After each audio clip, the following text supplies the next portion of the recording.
I wanted to ask you something that, Ahmed, I'm sure that you've dealt with this, and anybody could pretty much answer this. But I want to ask you, because this was to do with your position was about physical resistance. There's something in Guantanamo that maybe a lot of people don't know about or don't hear enough about, and it's called the Immediate Reaction Force. And the Immediate Reaction Force is nicknamed the IRF. Can you describe to people who have no idea what that is, what is the process of being earthed from kind of the beginning to the end?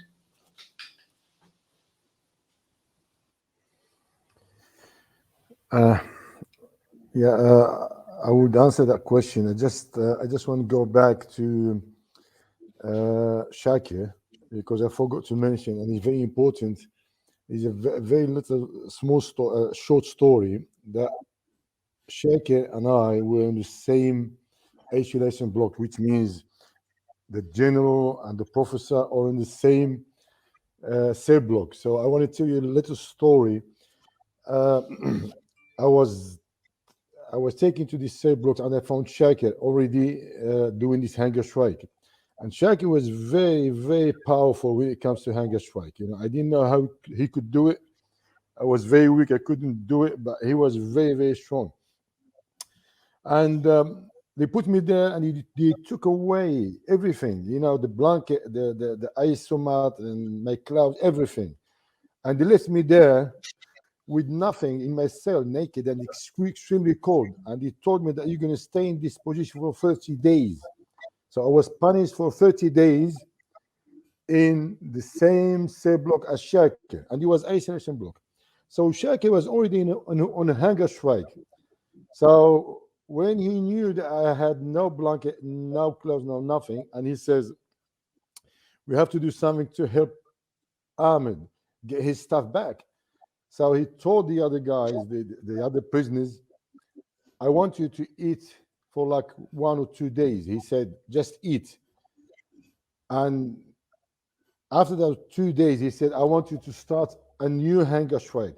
But he didn't eat with the rest of the guys. So he continued his hunger strike. At the same time, he ordered the other detainees to break their hunger strike, eat for 2 days, and then rejoin him in order to help me get my stuff. So after like 4 or 5 days, I got my stuff back. I got my blankets and my clothes back. And for that, I would like to thank Shakir. You know what I mean? I just wanted to bring that back.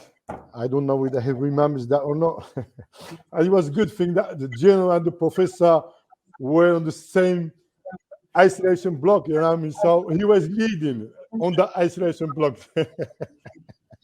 So he helps the general. The professor helps the general get his stuff back. So thank you for that. Yeah, going back to the Earth team.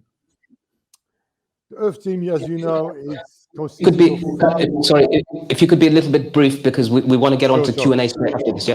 Okay, so the Earth team is like, as you know, is 5 strong soldiers. They come to you, with this anti-riot gear. Before they come into your cell, they spray you with this gas, this pepper spray. If it goes inside your nose and your throat, you won't be able to breathe. You will start choking. And if it goes to your eyes, you can't see. And then your skin, it burns your skin. You know that you've been there, you've been there.